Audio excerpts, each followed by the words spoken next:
Hello, ladies and gentlemen. Welcome to day 3 of chapter 9. We are now in day 1 of section 9.2, performing a significance test about P, putting it all together, one sample z-test for P.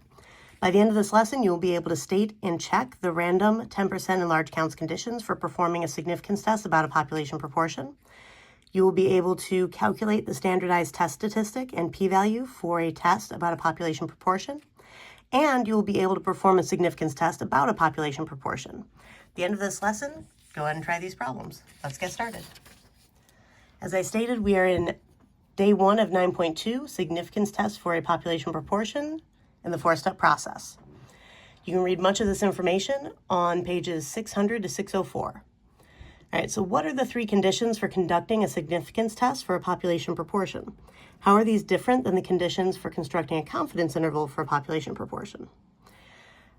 All right, so to make sure that the observations in the sample can be viewed as independent and that the sampling distribution of p-hat is approximately normal, we check the following conditions.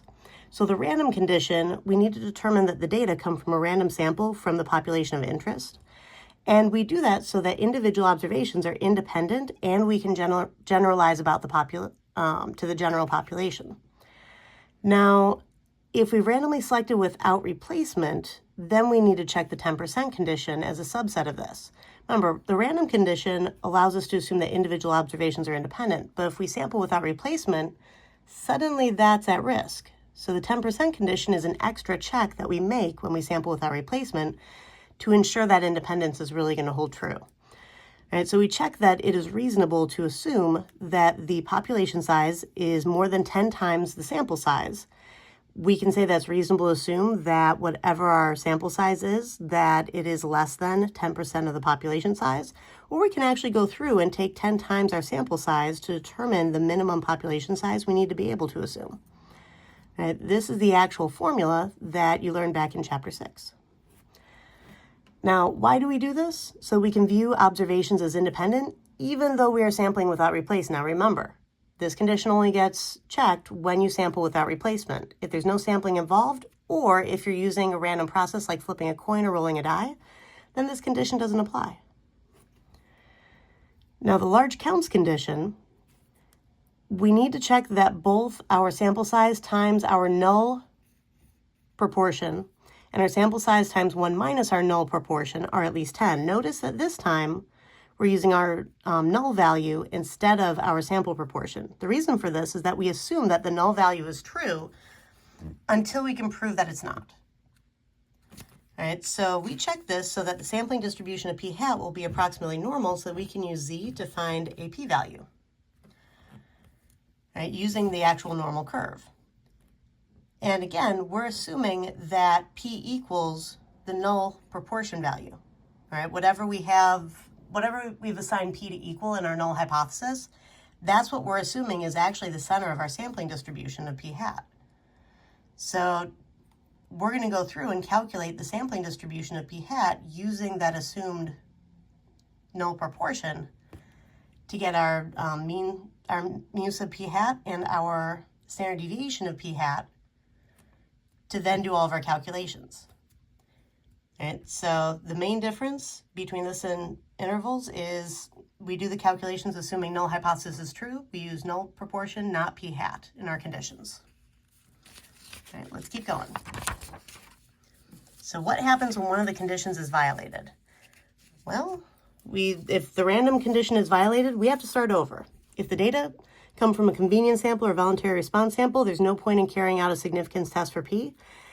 The same is true if there are other sources of bias during data collection. If the 10% condition is violated, the value of our standard deviation of p-hat that we get from the formula will be greater than the actual standard deviation of the sampling distribution of p-hat.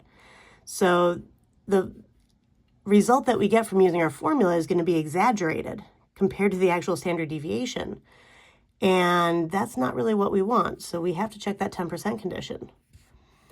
Now, the large counts violation, a p-value calculated from a normal distribution will not be accurate because the sampling distribution of p-hat will not be approximately normal in shape if the large counts condition is violated.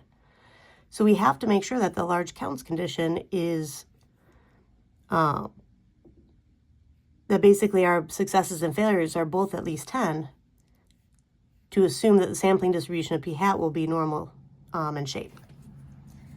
All right, so let's take a look at our first example. So get a job. According to the U.S. Census Bureau, the proportion of students in high school who have a part-time job is 0.25. An administrator at a large high school suspects that the proportion of students at her school who have a part-time job is less than the national average. She would like to carry out a test at the alpha equals 0.05 significance level of the null hypothesis, p equals 0.25. Now that's because of the national proportion right up here. The alternative hypothesis, p less than 0.25, is that this administrator thinks that the proportion of students at her school who have a part-time job is less than the national figure, so less than 0.25. That's why this one's written this way. This is what we're actually trying to find evidence of. Now this is where p equals the true proportion of all students at the school who have a part-time job. The administrator selects a random sample of 200 students from the school and finds that 39 of them have a part-time job.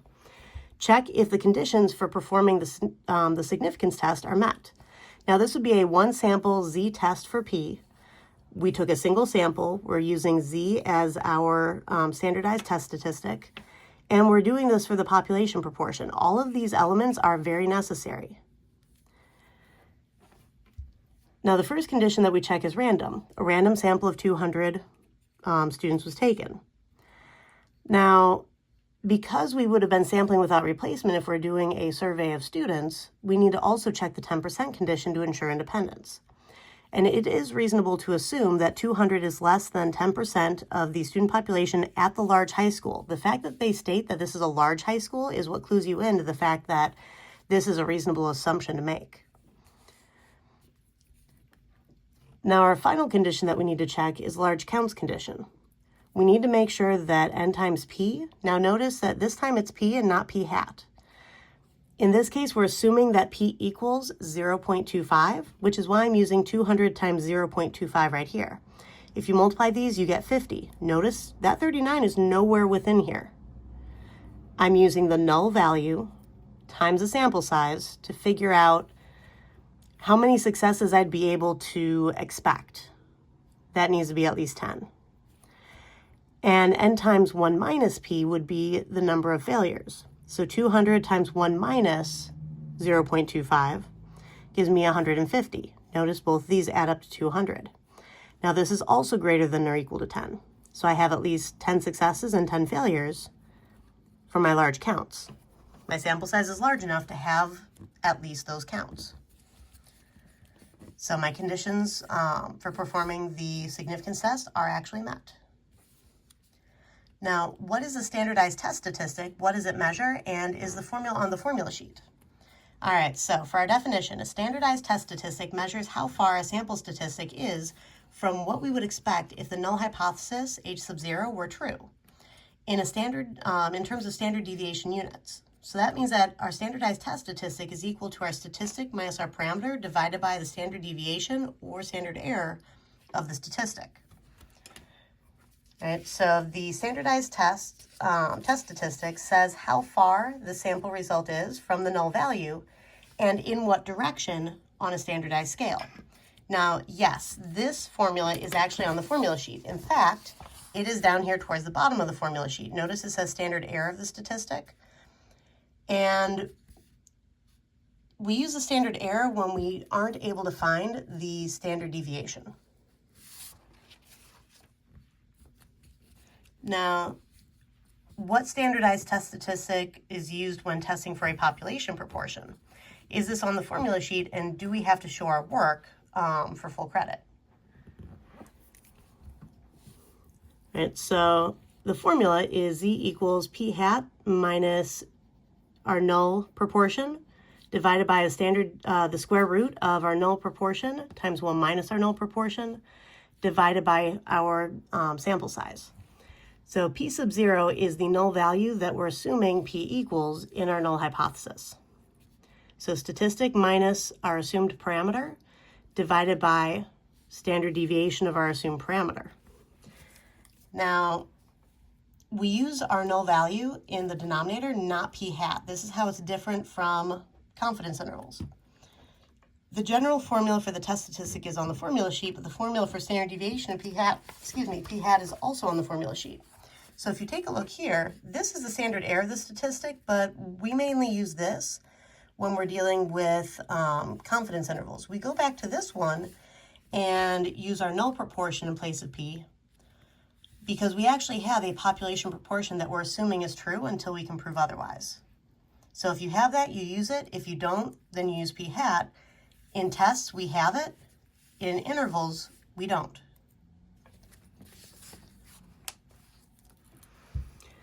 Right.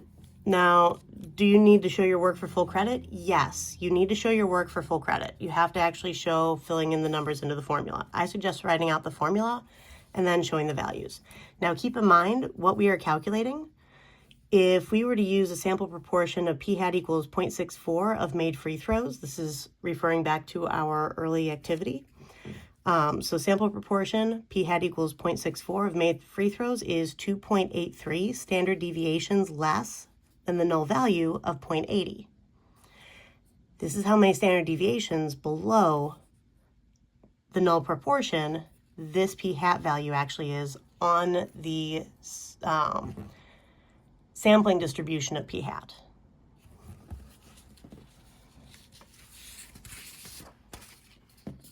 And now in our second example, so in the preceding example, an administrator at a large high school decided to perform a test at the alpha equals 0.05 significance level. Our null hypothesis was p equals 0.25, alternative hypothesis p less than 0.25, where p equaled the true proportion of all students at the school who have a part-time job. The administrator selects a random sample of 200 students from the school and finds that 39 of them have a part-time job. We already confirmed the conditions for performing a significance test are met.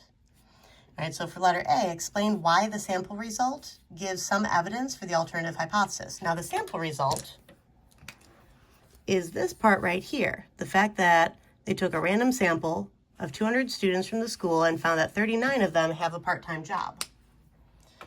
All right, so 39 out of 200 gave us the 0.195. So the sample proportion, 0.195, is less than the null value of 0.25, right? It's in the direction of the alternative hypothesis. Right, so this provides some evidence for the alternative hypothesis because this value is going in the same direction compared to the null value. Right? 0.195 is less than 0.25. Now notice this is some evidence, not convincing. In order to determine if this evidence is actually convincing, we have to go through the statistics of the situation. And that's when we go through and for letter B, we calculate the standardized test statistic and p-value. Now the standardized test statistic is Z. Right? That's this part right here. The p-value calculation is showing the sketch on the normal curve and then actually going through and calculating the p-value. Right, so what we had found previously, p-hat, notice, is only used right here at the beginning. Right? That's where we use our statistic. Everywhere else, you are supposed to be using your parameter and then your standard deviation of your statistic. All right, so our parameter is our null value up here. So that null value gets used here, here, and here, which is why we have 0.25 in these three places. Now our sample size of 200 is what shows up down here. And if you go through and you calculate this, right, what I would do first is I would hit alpha y equals to set up my fraction. And then I would type in 0.195 minus 0.25, go down to the denominator, open up a square root sign. Alpha y equals lets you set up a fraction within that square root, and then type it in exactly as it appears again. 0.25 times 1 minus 0.25. Close my parentheses, down to the bottom, 200, hit enter. And let's see. Whoops. And I accidentally ended up with a 0.025 instead of 0.25. Hey, sometimes it happens to teachers too. There we go. That's the answer that I was expecting. So I have negative 1.796. So I have negative 1.796. Now this is my z-score. This tells me how far from my standardized center of my distribution my evidence falls. So my evidence falls negative 1.796 standard deviations below my center of my normal curve. And my alternative hypothesis tells me that I still want to go less. That's why I'm going to write this as I want to find the probability that z is less than, to match the direction of my alternative hypothesis, negative 1.796. And to do that, I'm going to use normal CDF. My lower bound will be negative infinity because this area is going off towards negative infinity on my z number line. My upper bound is my right boundary, which is negative 1.796, mean 0, standard deviation 1. And to do that, you go to second vars to get to distribution. Option 2 is normal CDF. And I'm going to type in basically negative 1 with a whole bunch of zeros after it. And then negative 1.796. I have 0 and 1 for my mean and standard deviation. Paste it in. And that's how I'm getting 0.0362 approximately. And I have 0.0362. Right, now you do need to actually show your work for this. Now what conclusion would I make? Well, at the alpha equals 0.05 level, this number is smaller than that. That means that since our p-value is small, 0.0362 is less than 0.05. We reject the null hypothesis. We have convincing evidence that the true proportion of all students at the high school who have a part-time job is less than 0.25. Right, now this next part you can read on pages 604 to 608. So what are the 4 steps for conducting a significance test? What is required in each step? And when do you have to do the 4 steps? All right, so we're still doing state, plan, do, and conclude. For state, you need to state the hypotheses you want to test, the significance level, and define any parameters you want to use. For your plan, identify the appropriate inference method and then check your conditions. For the do step, if the conditions are met, perform the calculations. You need to give or calculate the sample statistic, calculate the standardized test statistic, and then find the p-value. And for your conclusion, make a conclusion about the hypothesis in the context of the problem. Do the 4 steps anytime you are asked if there is convincing evidence for a claim. Now, what happens when the data or the evidence doesn't support the alternative hypothesis at all? All right, only do the test if there's some evidence for your alternative hypothesis. All right, let's take a look at one of these 4-step problems. All right, so for our final example, does California watch more Netflix? A recent report states that 55% of U.S. adults use Netflix to stream shows and movies. An advertising company believes that the proportion of California residents who use Netflix is greater than the national proportion because Netflix headquarters is located in Los Gatos, California. The company selects a random sample of 600 adults from California and finds that 360 of them use Netflix. Is there convincing evidence at the alpha equals 0.05 level that more than 55% of California residents use Netflix? All right, so to figure out our hypotheses, first of all,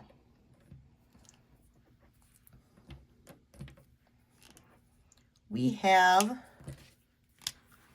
the recent report states that 55% of U.S. adults use Netflix. That is where we are getting our null proportion, our null value. That's where that comes from. All right, so for our state, we want to test for null hypothesis that the proportion is equal to 0.55. That's 55 divided by 100 to turn that percent back into a proportion. Now, our alternative hypothesis is that the true proportion is greater than 0.55. Why am I using that? Well,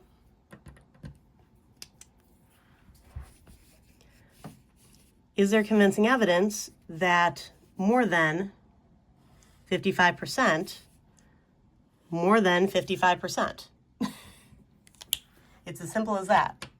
You could also use the wording that the advertising company believes. So advertising company believes that proportion of California residents is greater than national proportion.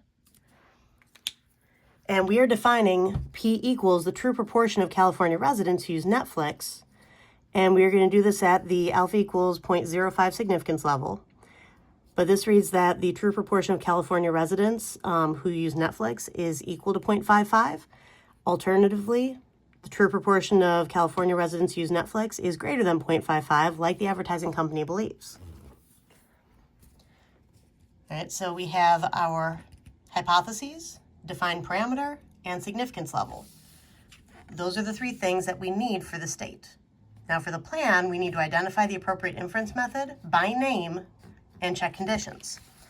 So I'm identifying that I'm using a one sample z-test for P, and to check my conditions, a random sample of 600 adults from California is taken, and I have that up here. The company selects a random sample of 600 adults from California and finds that 360 of them use Netflix. All right, so random sample of 600 was taken. It's also reasonable to assume that 600 is less than 10% of the adult California population.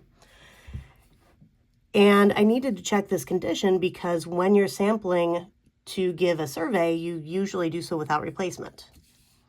Now for the large counts condition, remember I need to use my null proportion. So I'm taking 600 times the proportion we're assuming up here, that 0.55, and that's how I'm getting 330.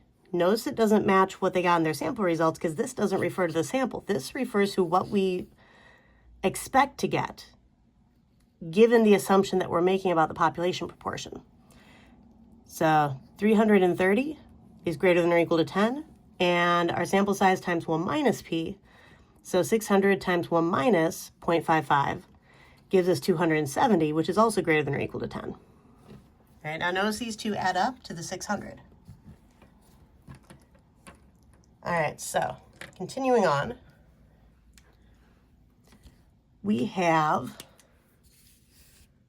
a random sample of 600 adults found that 360 of them use Netflix.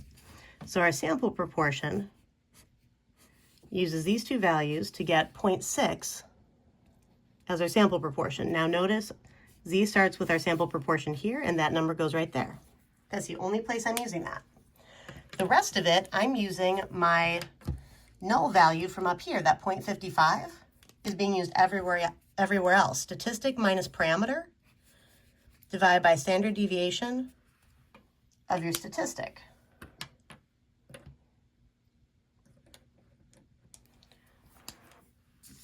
Now this 600 up here was our sample size, and that's going down here. Oops, forgot to show my green over here.